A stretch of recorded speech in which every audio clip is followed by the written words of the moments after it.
अस्सलाम वालेकुम रहमतुल्लाहि व बरकातुहू। बिस्मिल्लाहिर्रहमानिर्रहीम। आज का जो हमारा मौजू है, मैंने इस मौजू का इंतखाब किया, इसका नाम है ऑप्थेल्मिक फार्माकोलॉजी में से एंटी इन्फेक्टिव आई ऑइंटमेंट्स का।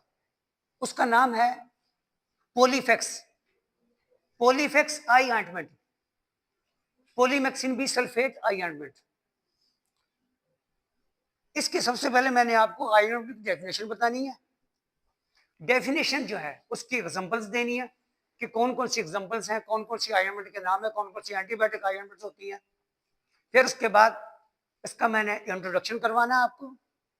इंट्रोडक्शन के बाद मूड ऑफ एक्शन बताना है, इंडिकेशंस फॉर यूज, आंख की कौन कौन सी बीमारियों के लिए ये आई ऑइंटमेंट इस्तेमाल की जाती है और इसकी कंट्राइंडिकेशंस क्या है, रिस्क फैक्टर्स क्या है, साइड इफेक्ट्स क्या हैं और डोजेज रेस्ट्रिक्शन क्या है। तवज्जो कीजिएगा जरा, मेरे कीमती जुमले ज़ाया ना हो जाए। आपके ऊपर बहुत मेहनत होती है, एक बोलना, टॉपिक को एक्सप्लेन करना, बयान करना, एक्सप्लेनेशन देना, उसकी शरह तफसील और डिटेल बयान करना, ये बहुत ही हिम्मत का काम होता है, इंसान थक जाता है। हमने अपनी ज़िंदगी को आसान कर लिया, हमने अपनी ज़िंदगी को किसी से माफ़ी मांग कर किसी को माफ़ कर दिया, हमने अपनी ज़िंदगी को आसान कर दिया, हमने अपनी ज़िंदगी को आसान कर दिया। जी, वीडियो में सामने तस्वीर बनानी है आपने गुड मॉर्निंग की।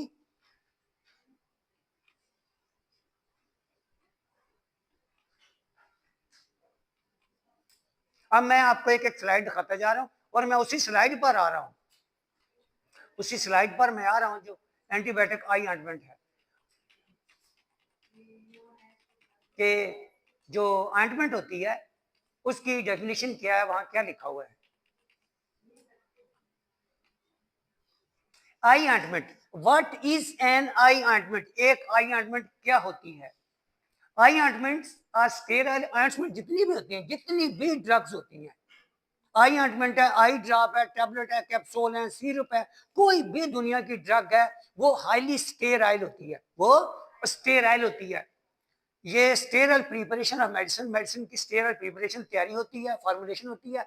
दे are applied inside the lower eyelid to produce local effect directly on the eye for reducing inflammation and infection. Infection और इन्फ्लेमेशन को रिड्यूस करने के लिए लोअर आईलिड में, लोअर आईलिड ये होता है हमारा, इसका जो कंजक्टाइवल सैक है उसके अंदर ये आई ऑइंटमेंट अप्लाई की जाती है, लगा दी जाती है, लगा दी जाती है थोड़ी सी मिकदार में। इसकी एग्जांपल्स में क्या क्या नाम आने चाहिए, यहां मैंने लिखा हुआ है पोलीफेक्स।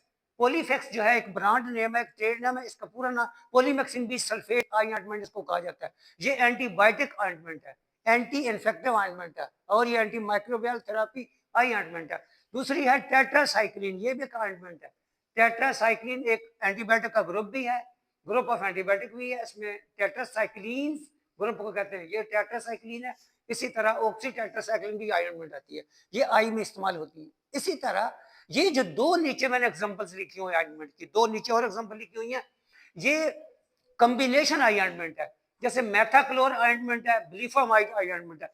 जो मेथाक्लोर आयोडीन है ये दो सब्सटेंस का मजमूआ है। मेथा का मतलब है डेक्सामेथासोन इसमें है, क्लोर का मतलब है क्लोरम फिनिकल, इसमें एंटीबायोटिक भी है और स्टीराइड भी है। स्टीराइड जो है वो इन्फ्लेमेशन को रिड्यूस करती है और जो एंटीबायोटिक है वो बैक्टीरिया को किल करती है, बैक्टीरियल इन्फेक्शन को खत्म कर देती है। इसी तरह जो ब्लीफामाइड आयोडीन है, ये ब्लीफामाइड है। ब्लीफामाइड आयोडीन जो है, तवज्जो तवज्जो कीजिएगा, तवज्जो मेरी तरफ रखें, यस नो बोला करें, पीछे हाथ भी उठाया करें, बिल्कुल डमी बन के ना बैठे, डमी बन के बिल्कुल ना बैठे, बोले हाँ हूँ, यस नो किया करो, ये बहुत जरूरी होता है कि स्टूडेंट को अगलों के इल्म समझ आ रहा है, जिसको बात समझ आती है वो हाँ हूँ नो यस जरूर बोलता है और ये बोलना चाहिए। तवज्जो, ब्लीफामाइड आयोडीन जो होती है, ब्लीफामाइड, इसके अंदर प्रेडनिसोलोन एसीटेट टॉपिकल कार्टिकोस्टेरॉइड्स होती है और इसके अंदर सल्फासिटामाइड 10% होता है। ये दो का मजमूआ हो गया, दो सब्सटेंस का मजमूआ हो गया। जो प्रेडनिसोलोन है ये कार्निया से वेल पेनिट्रेट करके एंटीरियर चैम्बर में चली जाती है और ये बहुत अच्छी ड्रग ऑफ चॉइस है। ये जो टॉपिकल कार्टिकोस्टेरॉइड है, प्रेडनिसोलोन एसीटेट एक स्टेरॉइड है और सल्फासिटामाइड जो है एक एंटीबायोटिक है जो कि बैक्टीरिया को किल करती है, बैक्टीरियल इन्फेक्शन को खत्म कर। ये मैंने एग्जांपल आपको 5 एग्जांपल दे दिए हैं। 3 एग्जांपल मैंने सिर्फ एंटीबायोटिक आयोडीन की दी है, 2 मैंने कॉम्बिनेशन की दे दी। अब मैंने ये एक डेफिनेशन भी बयान कर दी अब मैं आता हूं कि आई ऑइंटमेंट की एडवांटेजेस क्या हैं, क्या क्या इसके एडवांटेज हैं जो आंख में डाल। नंबर एक, long contact time with the globe, जब डाल देते हैं तो आंख के साथ 5-6 घंटों तक आई बाल के साथ इसका कंटेक्ट बहुत रहता है, बहुत जल्दी आहिस्ता आहिस्ता आहिस्ता आहिस्ता इन्फ्लेमेशन इन्फेक्शन बिल्कुल रिड्यूस हो जाती है, खत्म हो जाती है, खत्म हो जाती है। उसके बाद मोर इफेक्टिव, ये ज्यादा इफेक्टिव है। क्यों इफेक्टिव है? इसलिए कि लॉन्ग कंटेक्ट टाइम इसका बाल के साथ होता है। उसके बाद no sticking of eyelashes, जो आई लैशेज होती हैं दोनों की दोनों जुड़ती नहीं है, दोनों लेड जुड़ते ही नहीं आपस में, स्लाइडली जुड़ भी जाते हैं लेकिन जुड़ते नहीं। इनका ये फायदा है कि आई लैशेज में ब्रेक डाउन नहीं होती, टूटती नहीं है। तो है, टूटती नहीं है बिल्कुल, ना उनकी मिस डायरेक्शन होती है, ना वो टूटती है ना जुड़ती है, ये इसका बड़ा फायदा होता है। डिसएडवांटेज क्या है? इससे ब्लड विजन थोड़ी सी जो नजर है धुंधली होती है। पेशेंट जो रात को आंख में ऑइंटमेंट लगाकर सो जाता है 4-5 घंटों तक, ये बिल्कुल पूरी आंख के अंदर आहिस्ता आहिस्ता सस्टेन्ड रिलीज होती रहती है। स्लाइटली स्टिकिंग ऑफ आईलिड्स, मामूली तौर पर, मामूली आईलिड्स जो होते हैं जुड़ते भी हैं, मामूली। स्लाइटली का मतलब है बहुत मामूली। अब मैं आता हूं अगली स्लाइड की तरफ। जो आई ऑइंटमेंट है उस पर मैं एक तफसील से बात कर रहा हूं कि वो क्या है। पॉलीफेक्स पॉलीमेक्सिन बी सल्फेट, ये आई ऑइंटमेंट है। इसका मैं एक इंट्रोडक्शन करवाना चाहता हूं, एक इंट्रोडक्शन ये है इसका कि इसका जो ब्रांड नेम है पॉलीफेक्स है, जो इसका जेनेरिक नेम है, केमिकल नेम है, कंपोजिशन नेम है, वो पॉलीमेक्सिन बी सल्फेट है और ये ऑइंटमेंट फॉर्म में है। और ये इसका जो ग्रुप ऑफ एंटीबायोटिक है, ये एंटीबायोटिक इसका ग्रुप है, एंटीबायोटिक, ये एंटी इन्फेक्टिव है और ये ग्रुप है। अब मैं आता हूं जरा इसकी इंडिकेशंस की तरफ। इंडिकेशन फॉर यूज क्या होती है? बैक्टीरियल इन्फेक्शन ऑफ द आई, आंख में कोई भी बैक्टीरियल इन्फेक्शन है उसके लिए ऑइंटमेंट रात को इस्तेमाल की जाती है, ज्यादातर रात को इस्तेमाल करते हैं, दिन को कम। अगर दिन को किसी को कोई काम नहीं करना तो वो दिन को भी ऑइंटमेंट लगाकर अपने कमरे में सो सकता है, आराम कर सकता है मरीज, पेशेंट। उसके बाद देखा कंजक्टिवाइटिस, जो बैक्टीरियल कंजक्टिवाइटिस होता है, बैक्टीरियल केराटाइटिस होता है, उसके लिए भी ये इस्तेमाल किए जाते हैं। कार्नियल अल्सरेशन, कार्नियल अल्सर हो जाते हैं, उसके लिए भी ये इस्तेमाल करते हैं, बहुत अच्छी। एंड अल्सरेटिव ब्लीफराइटिस, ये जो लिखा हुआ है अल्सरेटिव ब्लीफराइटिस, है तो ब्लीफराइटिस लेकिन उसमें अल्सर बने हुए, ब्रीक ब्रीक फिंसियां बनी हुई हैं, फोड़े बने हुए हैं लीड के ऊपर, उसके लिए भी ये इस्तेमाल करते हैं।